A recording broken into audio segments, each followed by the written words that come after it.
The topic with வைத்தியர் கார்த்திகேயன். இன்றைக்கான பதிவு என்னன்னு பார்த்தீங்கன்னா, உணவை ஏன் உண்ணுகிறோம் அப்படின்ற விஷயமே நமக்கு தெரியல. அதை பற்றி நான் ரொம்ப கிளியராக பேச போகிறேன். அதுக்கு முன்னாடி நம்மளோட சேனல் சப்ஸ்கிரைப் பண்ணுங்கள். இந்த விஷயம் தெரிய வேண்டியவங்களுக்கும் தெரியப்படுத்த வேண்டியவங்களுக்கும் கண்டிப்பாக ஷேர் பண்ணுங்கள். எங்களுக்கு ஒரு மோட்டிவேஷனாக இருக்கும். நம்மளோட உடம்பானது தினசரி உணவை புசிக்கும், சரிங்களா? தினசரி உணவு கேட்கும். தினசரி உடம்புக்கான energy, multiple vitamins and multiple minerals கண்டிப்பாக நம்ம உடலுக்கு கொடுத்தாதான் செயல்படும், சரியா? அப்படி இருக்கிற பட்சத்தில் நம்ம தினசரி சாப்பிட்றோம், நிறைய விஷயங்களை தேர்ந்தெடுத்து சாப்பிட்றோம். இருந்தும் கூட வீக்னஸ், வியாதிகள், முடியாமை, நரம்பியல் பிரச்சனை, எலும்புகள் பிரச்சனை, சவ்வு பிரச்சனை இத்தனையும் வருது.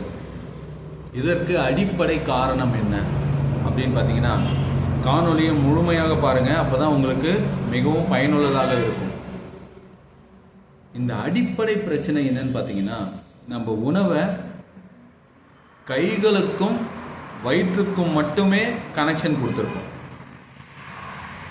இது மிகவும் தப்பான விஷயம், சரிங்களா? நம்ம இங்கேருந்து ஒரு டிரைவ் பண்ண போகிறோம், லாங் டிரைவ். நீங்கள் நெடுந்தூரத்துக்கு பயணிக்க போகிறீங்க. அப்போ நீங்கள் உங்களோட மகிழுந்தை எடுக்கிறீங்க. இங்கேருந்து எடுத்து நேராக போக வேண்டிய இடத்த மட்டுமே போய் அடைஞ்சிங்க அப்படின்னு சொன்னாக்கா, அது உங்களுக்கு மிகவும் மோசமான ஒரு பிரயாணமாக அமையும். காரணம் என்னன்னு கேட்டிங்கன்னா, வழியில் இருக்கக்கூடிய வரவு செலவு, அழகு, அசிங்கம், அவஸ்தை, உபாதை, நிம்மதி, சந்தோஷம், மன நிறைவு, இது எல்லாத்தையுமே நீங்கள் மிஸ் பண்ணிவிட்டு இங்கே டேக் ஆஃப் பண்ணுறீங்க, அங்கே லேண்ட் பண்ணுறீங்க. இதில் என்ன பிரயோஜனம் இருக்குது? ஒரு லாங் டிரைவ் பண்ண போகிறீங்கன்னு சொன்னால், 30 கிலோமீட்டரில் என்ன ஊர் இருக்குது அப்படின்னு கேட்டால் எனக்கு தெரியாது. நான் போனது சென்னைக்கு, சென்னை மட்டும் நான் பார்த்தேன் அப்படின்னா, இடையில மழை பெஞ்சுதா தெரியல, சென்னையில் மழை பெஞ்சுது. இது எல்லாமே ஒரு மிஸ் லேர்னிங், மிஸ் டிரைவிங், சரிங்களா? இதெல்லாம் மிஸ்ஸிங்ஸ். அப்படி தான் நம்ம எடுக்கிற உணவுலேயும் நிறைய பக்குவம் இருக்குங்க. உயிர்களாக பிறந்த நம்ம மனித உருவத்தில் நம்மளோட என்சான் உடம்புக்கு வயிறே பிரதானம் அப்படின்ற பழமொழியை உருவாக்குனது நம்ம என்ன பண்ணுறோன்னு கேட்டிங்கன்னா, உணவை கண்ணில் பார்க்குறோம், கையில் எடுக்கிறோம், வயிற்று காமிச்சிக்கிறோம். Which is totally incorrect. தயவு செய்து இன்றைக்கே மாற்றிக்கோங்க. உணவை எடுக்கணும், ஃபஸ்ட்டு உணவை பார்க்கணும், சரிங்களா? இந்த உணவு தகுதியானதா, இந்த உணவு நம்ம உடலுக்கு தீங்கு விளைவிக்காததா, இந்த உணவு நம்ம உடலுக்கு ஒற்று போகுமா அப்படின்றத தேர்வு செய்யணும். அதனோட வாசம் மற்றும் அதனோட ப்ரெசன்டேஷன், அது மேலே எப்படி இருக்குது, அதோட கலர் என்ன, அதோட ஸ்பைஸ் எவ்வளோ ஆட் பண்ணியிருக்காங்க, இதெல்லாம் நீங்கள் பார்த்தாலே தெரியும். அதுக்கப்புறம் அதை ஸ்மெல் பண்ணும்போது மிளகாத்தூள் ஸ்மெல் வருதா, பெப்பர் தூள் ஸ்மெல் வருதா, இல்லை கெட்டு போன ஸ்மெல் வருதா, இது எல்லாத்தையும் மூக்கை வச்சு நீங்கள் முதல்ல கண்டுபிடிக்கிறீங்க. அதுக்கு அடுத்து 3வது பாயிண்டாக உங்களோட நாவினால் அதை சுவைக்க வேண்டும்.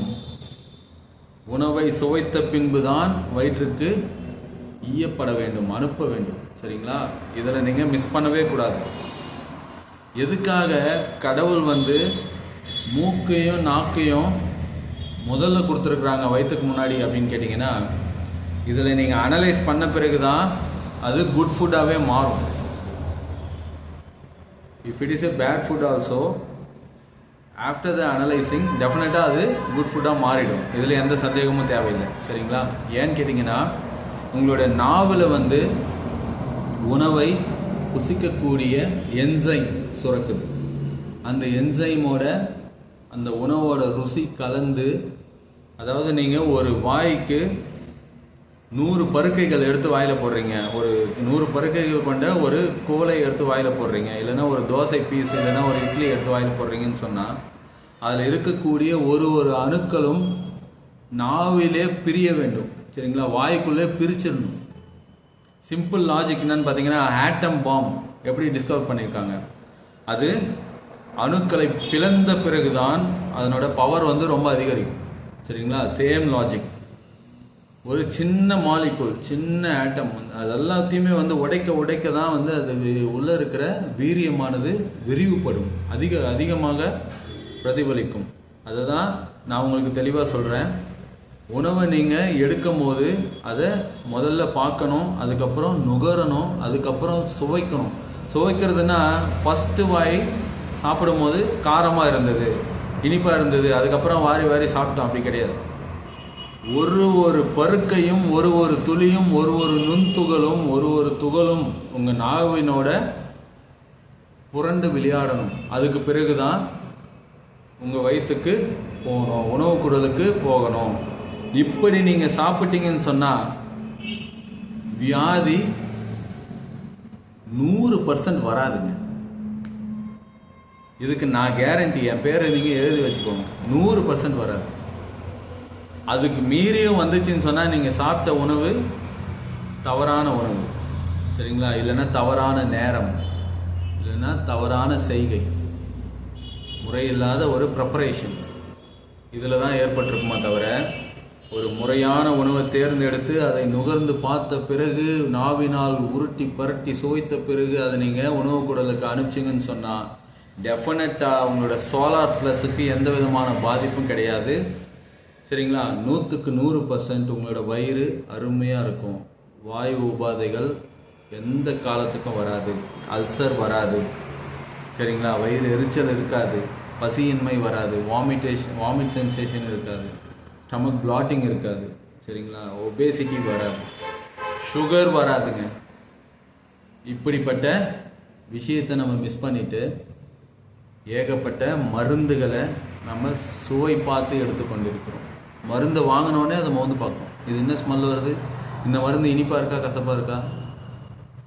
சாப்பிட வேண்டிய அற்புதமான உணவுகளை இதை செய்ய நம்ம மறந்துட்டு அடுத்து வரக்கூடிய பிரச்சனைகளுக்கான உணவை நம்ம வாசமும் பார்க்குறோம், சுவையும் பார்க்குறோம். சரியா? இது ரொம்ப தவறான விஷயம். இதை தயவு செஞ்சு மாற்றிக்கோங்க. அடுத்த ஒரு நல்ல பதிவில் உங்களை பார்க்கும் வரை பாய் ஃப்ரம் வைத்தியர் கார்த்திகேயன்.